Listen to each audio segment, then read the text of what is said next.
Friends, welcome to our YouTube channel study area. पिछली video में हमने फंडामेंटल्स ऑफ फिजिकल ज्योग्राफी के chapter 4 का पार्ट 1 पढ़ा था, जिसमें हमने continental drift theory, Arthur Holmes की कन्वेक्शन करंट थ्योरी और हेस की सी फ्लोर स्प्रेडिंग थ्योरी पढ़ी थी। इस वीडियो में हम इस चैप्टर को आगे बढ़ाएंगे और इस चैप्टर को पूरा करेंगे। तो देखते हैं पिछले टॉपिक हमने पिछली वीडियो में कवर किए थे। कॉन्टिनेंटल ड्रिफ्ट थ्योरी, सी floor spreading theory, convection theory. और हमने बात की थी कन्वेक्शन थ्योरी की हेल्प से हम एक तो सी फ्लोर स्प्रेडिंग थ्योरी पढ़ेंगे और एक प्लेट टेक्टोनिक्स थ्योरी पढ़ेंगे। तो सी फ्लोर स्प्रेडिंग तो हमने पढ़ लिया कन्वेक्शन करंट के हेल्प से। अब देखते हैं प्लेट टेक्टोनिक्स थ्योरी। इसको शुरू करने से पहले साथ साथ ये बताते हुए चलूँ कि प्लेट टेक्टोनिक्स थ्योरी इन सभी थ्योरी से ज़्यादा इंपॉर्टेंट है। तो शुरू करते हैं plate tectonics theory. Plate tectonics theory was not given by any individual. अगर हम कॉन्टिनेंटल ड्रिफ्ट थ्योरी को याद करें तो वो दी थी एल्फ्रेड वैगनर ने। सी फ्लोर स्प्रेडिंग थ्योरी को याद करें तो वो हेस ने दी थी। और आर्थर होम्स ने दी थी कन्वेक्शनल करंट थ्योरी। लेकिन plate tectonics theory was not given by any individual. ये सबका मिला जुला हुआ काम है। मैकेंजी ने और पार्कर एंड मॉर्गन ने एक साथ इंडिपेंडेंटली, यानी मैकेंजी ने अलग, पार्कर एंड मॉर्गन ने अलग इंडिपेंडेंटली इसमें काम किया इस कॉन्सेप्ट में, और थोड़ा तो काम उसका थोड़ा काम उनका। तो इन सब का मिला हुआ जुला काम जो था उसने क्या ला कर दी, plate tectonics theory. Plate tectonics theory कहती है कि प्लेट्स, कॉन्टिनेंट लिथोस्फीयर जो है वो बहुत सारी प्लेट्स से बनी हुई है। लिथोस्फीयर हम अगर स्ट्रक्चर ऑफ द अर्थ वाला चैप्टर 3 वाली वीडियो नहीं देखी है तो प्लीज़ पहले उसे देख लीजिए और स्ट्रक्चर ऑफ अर्थ को क्लियर कर लीजिए। हमने उस चैप्टर में पढ़ा था लिथोस्फीयर क्या होता है। ये हमारी अर्थ के 3 पार्ट हैं, क्रस्ट, मेंटल और कोर। क्रस्ट वाला पार्ट यानी जो पूरा क्रस्ट है, ओशियनिक क्रस्ट और कॉन्टिनेंटल क्रस्ट, प्लस मेंटल का अपर मोस्ट पोर्शन, यानी ये मेंटल का अपर मोस्ट पोर्शन और पूरा क्रस्ट का पूरा पोर्शन, इसको हम बोलते हैं लिथोस्फीयर। और मेंटल का वो वाला पोर्शन, वो वाला अपर मोस्ट पोर्शन जो लिथोस्फीयर में शामिल हो गया है, उसके नीचे जो प्रेजेंट है उसको हम कहते हैं एस्थोनोस्फीयर, यानी ये है एस्थोनोस्फीयर। यानी एस्थोनोस्फीयर जो है मेंटल का, उसके ऊपर क्या प्रेजेंट है, पूरा क्रस्ट लिथोस्फीयर प्रेजेंट है। तो lithosphere equals to many plate, यानी लिथोस्फीयर कई सारी प्लेट से बनी हुई है। वो लिथोस्फेरिक प्लेट है, उसको हम लिथोस्फेरिक प्लेट बोलते हैं या कॉन्टिनेंटल प्लेट बोलते हैं। अब जो ये प्लेट है, लिथोस्फीयर की जो प्लेट है, हमने जैसा कि बोला, यहाँ पर हमने देखा कि ये मेंटल के ऊपर प्रेजेंट है। मेंटल क्या है, एस्थेनोस्फीयर के ऊपर प्रेजेंट है। एस्थेनोस्फीयर क्या है, मेंटल का वो वाला पोर्शन जो कि क्रस्ट लिथोस्फीयर के नीचे है। यानी ये थ्योरी बोलती है, प्लेट टेक्टोनिक्स थ्योरी बोलती है कि जो हमारा लिथोस्फीयर की जो प्लेट हैं, छोटी छोटी जो प्लेट हैं, ये एस्थोनोस्फीयर के ऊपर फ्लोट करती हैं। और एस्थोनोस्फीयर के में जो लिक्विड प्रेजेंट है, एस्थोनोस्फीयर में मोल्टन मैग्मा प्रेजेंट होता है, वो हीट होने के कारण घूमता है गोल गोल। तो उसके कारण ही उसमें ये लिथोस्फेरिक प्लेट फ्लो करती है, इसलिए हमारा जो लिथोस्फेरिक प्लेट है वो मूव करती है। Plate move horizontally over the asthenosphere as rigid units, यानी लिथोस्फेरिक प्लेट जो है वो एस्थोनोस्फीयर के ऊपर प्रेजेंट है। और एस्थोनोस्फीयर क्या है, एक हॉट लिक्विड है जो मूव करता रहता है, इसलिए उसके ऊपर जो प्लेट प्रेजेंट है वो भी मूव करती हैं। अब ये प्लेट कॉन्टिनेंटल प्लेट भी हो सकती है और ओशियनिक प्लेट भी हो सकती है। ओशियनिक प्लेट वो वाली प्लेट जिसके ऊपर पानी प्रेजेंट है, कॉन्टिनेंटल प्लेट के ऊपर पानी नहीं प्रेजेंट है। एक एग्जांपल है कॉन्टिनेंटल प्लेट का यूरेशियन प्लेट, यानी यूरोप वाली प्लेट। और पैसिफिक ओशन, जहाँ पे पैसिफिक ओशन है उस प्लेट को हम क्या बोलते हैं, पैसिफिक प्लेट। वो एक ओशियनिक प्लेट का एग्जाम्पल है। तो हमने इस डायग्राम से क्लियर कर लिया है। मेंटल का मान लीजिए पूरा मेंटल है, मेंटल का जो अपर मोस्ट पोर्शन है और यहाँ पर क्रस्ट, ये तीनों मिला, ये मेंटल का अपर मोस्ट पोर्शन और क्रस्ट मिला के बनाते हैं लिथोस्फीयर। और मेंटल का जो अपर मोस्ट पोर्शन से नीचे वाला पोर्शन है, यानी यहाँ पर का पोर्शन, इसको हम बोलते हैं एस्थेनोस्फीयर।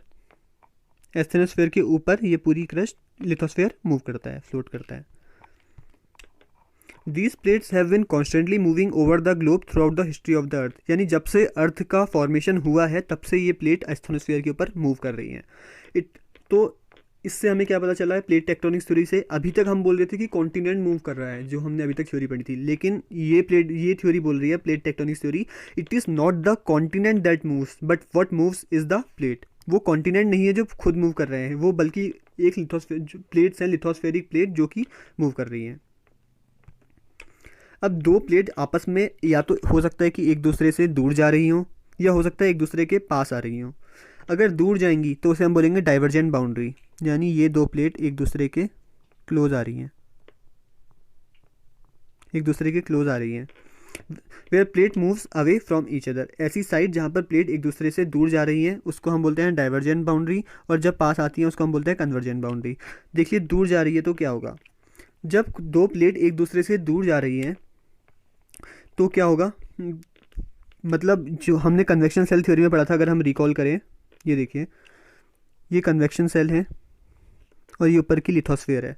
अगर इसके असेंडिंग लिम्ब एक दूसरे के क्लोज आ रहे हैं तो ये ऐसे फोल्ड होके ऊपर की जो लिथोस्फेयर है उसको ऐसे फाड़ेंगे और ये एक दूसरे से दूर चली जाएगी, और यहाँ पर क्या होगा, नया वॉल्केनो आएगा और नई क्रस्ट का फॉर्मेशन होगा।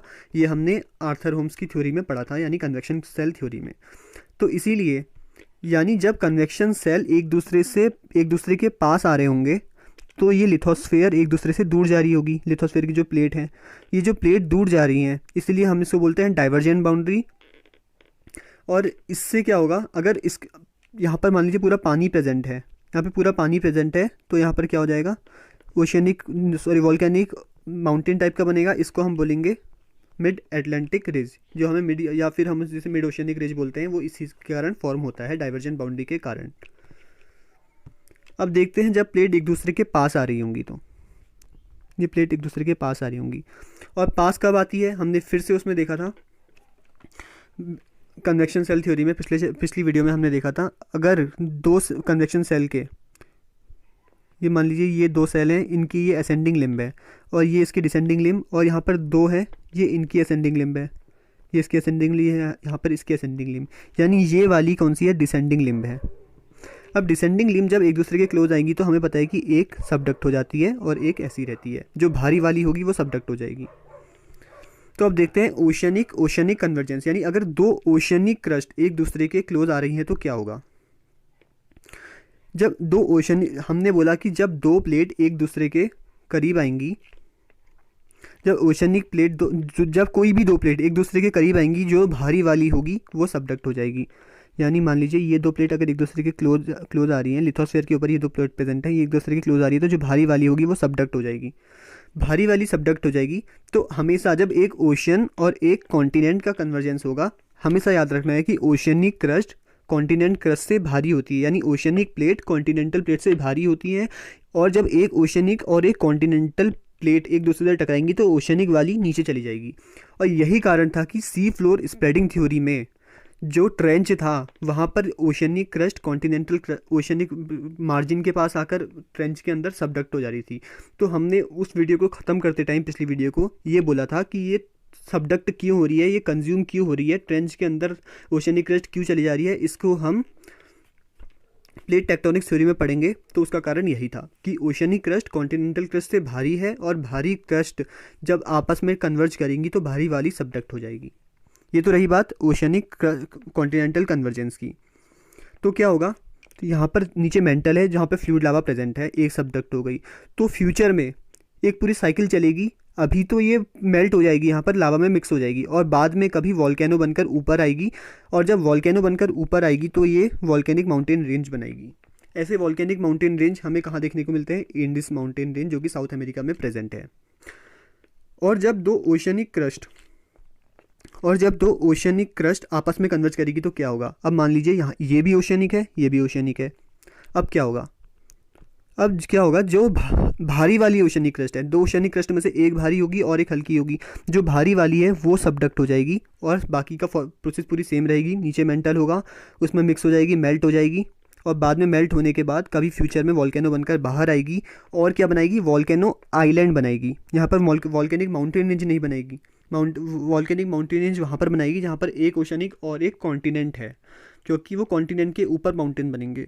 और यहाँ पर चारों तरफ पानी है, वॉल्केनिक माउंटेन तो ओशियनिक में भी बन रहे हैं, लेकिन चारों तरफ पानी है, तो वो हमें किसकी तरह दिखाई देंगे, एक आइलैंड की तरह दिखाई देंगे। तो जितने भी वॉल्केनिक आइलैंड हमें दिखाई देते हैं वो ओशियनिक कन्वर्जेंस के कारण होते हैं। अब नेक्स्ट है जब कॉन्टिनेंट कन्वर्ज करेगा। अब मान लीजिए ये दो प्लेट कन्वर्ज कर रही है और दोनों ही कॉन्टिनेंट है, हमने बात की थी जब एक ओशनिक और एक कॉन्टिनेंट कन्वर्ज कर रहा है तो कॉन्टिनेंट हमेशा हल्का होता है और ओशनिक भारी होती है। ओशनिक भारी होती है इसलिए ओशनिक सबडक्ट करती है हमेशा। तो हमें ये बात याद रखनी है, कॉन्टिनेंट एक बार बन गया तो कभी डिस्ट्रॉय नहीं होगा, कभी कंज्यूम नहीं होगा। तो ये कॉन्टिनेंटल क्रस्ट की कैरेक्टरिस्टिक है। तो जब ये आपस में टकराएंगे, इसको हम यहाँ पे देखते हैं, जब एक कॉन्टिनेंट क्रस्ट दूसरी कॉन्टिनेंट क्रस्ट से टकराएगी तो इनमें से कोई सब्डक्ट होने को तैयार है ही नहीं। सब्डक्ट तैयार है ही नहीं तो मतलब एक तरीके से इनकी भिड़त होगी और ये ऊपर को माउंटेन बना देंगे, फोल्ड हो जाएंगे एक माउंटेन के रूप में। इस तरीके से पूरा फोल्ड हो जाएंगे माउंटेन के रूप में। तो ये हमें एक फोल्ड माउंटेन देखने को मिलेगा, फोल्ड माउंटेन देखने को मिलेगा।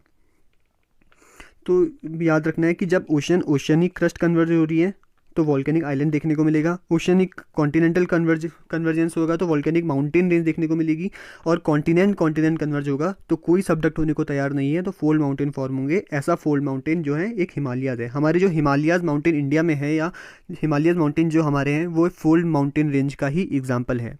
इंडियस किसका एग्जाम्पल है? वॉल्केनिक माउंटेन रेंज का। और ओशनिक कन्वर्जेंस होने में वॉल्केनिक आइलैंड बनेंगे। वॉल्केनिक आइलैंड भी एक तरीके से वही है वॉल्केनिक माउंटेन रेंज, लेकिन चारों तरफ पानी है इसलिए वो हमें माउंटेन की तरह दिखाई, आइलैंड की तरह दिखाई देते हैं, इसलिए हमने बोला वॉल्केनिक आइलैंड बनेंगे। तो अभी तक हमने पढ़ा, एक पढ़ी डाइवर्जेंट बाउंड्री, एक पढ़ी कन्वर्जेंट बाउंड्री। अब अगर दो प्लेट एक दूसरे खाली सिर्फ मूव कर रही हैं ऊपर या नीचे, जैसे सिर्फ ट्रांसफॉर्म हो रही हैं ऐसे करके, लेकिन एक दूसरे से पास या दूर नहीं जा रही हैं, तब क्या होगा? तब ना तो डिस्ट्रॉय होंगी। डाइवर्जेंट बाउंड्री में हमने क्या देखा था कि नई क्रस्ट फॉर्म हो रही है यानी प्रोड्यूस भी नहीं होगी, और कन्वर्जेंट बाउंड्री में देखा था कि डिस्ट्रॉय हो रही है तो वो भी नहीं होगा। अब क्या होगा? सिर्फ हॉरिजेंटली पास होंगी, कोई वॉल्केनिक एक्टिविटी हमें देखने को नहीं मिलेगी, लेकिन शेक होगी क्योंकि ये आपस में रगड़ के एक दूसरे से पास हो सकती है, कहीं पे रगड़ रही हो सकती है, रफ सरफेस हो सकता है, तो इसका मतलब सिस्मिक एक्टिविटी देखने को मिलेगी। ट्रांसफॉर्म बाउंड्री में हमें क्या देखने को मिलेगी? Seismic activity. तो ये तीन टाइप के मूवमेंट हमने देख लिए। हमने जब पिछली वीडियो में देखा था जो मिड ओशनिक रिज है, ये रही मिड ओशनिक रिज, इसके इक्वी डिस्टेंट अगर हम इसके जाएंगे दोनों साइड, यानी इधर जाएंगे इधर जाएंगे, तो हमें एक तो इनकी एज सेम देखने को मिलेगी, दूसरे इनकी मैग्नेटिक प्रॉपर्टी सेम होगी। यानी अगर इसका नॉर्थ पोल इधर की तरफ है, इसका नॉर्थ पोल भी इधर की तरफ होगा। फिर इसकी एक और इधर जाएंगे तो इक्वी डिस्टेंट होने पे फिर से हमें इनकी एज और मैग्नेटिक प्रॉपर्टी सेम देखने को मिलेगी। इधर जाएंगे पूरे मतलब इक्वी डिस्टेंट जैसे जैसे होंगे दोनों साइड की और, तो इनमें मैग्नेटिक प्रॉपर्टी सेम होती है। अब मैग्नेटिक प्रॉपर्टी सेम है, इसकी वजह से इसकी हेल्प लेके साइंटिस्ट ने क्या करा कि नॉर्मल मैग्नेटिक फील्ड है, रिवर्स मैग्नेटिक फील्ड है, यानी उस मतलब मैग्नेटिक प्रॉपर्टी की हेल्प से साइंटिस्ट ने क्या करा, डिटरमाइन किया रेट ऑफ प्लेट मूवमेंट। इसकी हेल्प लेके इन्होंने rate of plate movement determine किया। अब इससे क्या पता चला है, आर्कटिक प्लेट जो है यानी आर्कटिक ओशन के नीचे जो प्लेट है ओशनिक प्लेट, उसका स्लोवेस्ट रेट है मूवमेंट का, less than 2 centimetre per year. और ईस्टर्न पैसिफिक राइज जो कि साउथ पैसिफिक ओशन में है, eastern Pacific rise south Pacific ocean में है, उसका फास्टेस्ट रेट है more than 15 centimetre per year. ये जस्ट दो फैक्ट हैं, आपकी टेक्स्ट बुक में दिए हैं इसलिए मेंशन किया। अब हम देखते हैं, हमने पता किया प्लेट टेक्टोनिक्स थ्योरी में कैसे प्लेट पास आ रही है, कैसे दूर जा रही है, कैसे ट्रांसफॉर्म मूवमेंट हो रहा है, 3 तरीके के मूवमेंट पढ़े, उनके क्या क्या कॉन्सिक्वेंसेज हैं ये भी पढ़ लिया। अब देखना ये बाकी है कि फोर्स ऑफ प्लेट मूवमेंट है क्या, ये प्लेट मूव क्यों करती है, ऐसा कौन सा फोर्स है जो इनको मूव करने में मजबूर करता है। तो ये आपको पता है कि हमने कॉन्टिनेंटल प्लेट जो है या ओशनिक प्लेट जो है ये एस्थोनोस्फेयर के ऊपर, लिथोस्फेरिक प्लेट जो है एस्थोनोस्फेयर के ऊपर फ्लोट कर रही हैं।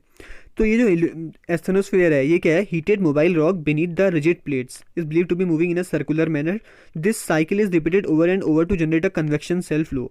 अब इसके कारण क्या होता है, ये जो हमारा एस्थोनोस्फेयर ये पूरा मूव करे जा रहा है, गोल गोल करके मूव कर रहा है और बाद में उसको वॉल्केनो बना के बाहर निकाल रहा है। तो ये साइकिल जो है वो ओवर द ओवर रिपीट करती रहती है। इनका जो फ्लो है एस्थेनोस्फेयर का, ये जो है वो मूव करते रहता है। इसी को हम कन्वेक्शनल फ्लो बोलते हैं या कन्वेक्शन सेल, जो कि हमने कन्वेक्शन सेल थ्योरी में पढ़ा था। इस तरीके से ये जो 2 सेल थे इसके ऊपर लिथोस्फेयर था, अगर ये सेल एक दूसरे के पास आ रहे हैं तो लिथोस्फेयर दूर जाएगा, अगर ये सेल के डाइवर्जिंग लिम्ब एक दूसरे के पास आ रहे हैं तो ये एक दूसरे ऊपर जो होगा डिसेंडिंग लिम्ब अगर एक दूसरे के पास आ रहे हैं तो एक सबडक्ट हो जाएगा, यानी क्रस्ट क्या होगा ऊपर का डिस्ट्रॉय होगा। तो ये वही थ्योरी है जो हमें आर्थर होम्स ने दी थी, यानी ये कौन सी थ्योरी है, कन्वेक्शन सेल थ्योरी। इसकी हेल्प हमने कहाँ पर ली थी, सी फ्लैट स्प्लोडिंग थ्योरी में भी ली कि हमारा जो है ओशनिक क्रस्ट स्प्रेड क्यों हो रहा है और ब्लास्ट में जाकर डिस्ट्रॉय क्यों हो जा रहा है। और इसकी मदद हमने प्लेट टेक्टोनिक थ्योरी में भी ली, कैसे फोल्ड माउंटेन्स बन रहे हैं, कैसे वॉल्केनिक माउंटेन बन रहे हैं, कैसे पास आ रहा है, कैसे दूर जा रहा है, कैसे ट्रांसफर मूवमेंट हो रहा है। तो इसलिए ये थ्योरी हमने शुरू में बोला था कि हम इस थ्योरी की मदद से, जो ये छोटी थ्योरी है कन्वेक्शन सेल थ्योरी, ये बहुत इंपॉर्टेंट है, इसी की मदद से हम सी फ्लोर स्प्रेडिंग थ्योरी भी पढ़ेंगे और प्लेट टेक्टोनिक्स थ्योरी भी पढ़ेंगे। तो Arthur Holmes first use this idea of convection cell, later led Harry Hess, वो ये thinking about sea floor spreading, इसकी मदद से ही हैरी हैस ने सी फ्लोर स्प्रेडिंग निकाली और इसकी मदद से ही ये जो ग्रुप में इन्होंने निकाली थी प्लेट टेक्टोनिक्स थ्योरी, सबसे इंपॉर्टेंट थ्योरी, ये भी इसकी मदद से ही निकली थी। अब इस चैप्टर का लास्ट पार्ट है movement of Indian plate. Theory हमने तीनों पढ़ ली हैं, सारी इंपॉर्टेंट थ्योरी पढ़ ली है, अब है मूवमेंट ऑफ इंडियन प्लेट। हमारी जो इंडियन प्लेट है, ऐसा माना जाता है, हमने चैप्टर के शुरुआत में पढ़ा था पिछली वीडियो में, हमारी जो इंडियन प्लेट है पहले गोंडवाना लैंड का पार्ट थी और ऑस्ट्रेलियन प्लेट्स के पास सिचुएटेड थी। लेकिन बाद में क्या हुआ, 200 मिलियन ईयर एगो, अभी से 200 मिलियन साल पहले क्या हुआ, इंडिया ने अपनी नॉर्थवर्ड जर्नी स्टार्ट की। ये क्यों मूवमेंट स्टार्ट की, वही movement of lithospheric plate. First two oceanic plate collide. अब यहाँ पर हमें पता है ये रही, अगर यहाँ पर कहीं यूरेशियन प्लेट है और इंडियन प्लेट हमने बोला नीचे थी, तो बीच में पूरा ओशियन था। सबसे पहले क्या होगा, यहाँ पर एक ओशनिक प्लेट, सबसे पहले क्या होगा, यहाँ पर जो ओशन होगा पूरा और यहाँ पर जो ओशन होगा, ये इंडिया और ये यूरेशियन प्लेट, ये इंडियन प्लेट, यहाँ पे पूरा ओशियन, ये इसकी ओशनिक प्लेट, ये इसकी ओशनिक प्लेट, सब इनके टकराने से पहले इनकी ओशनिक प्लेट टकराएगी।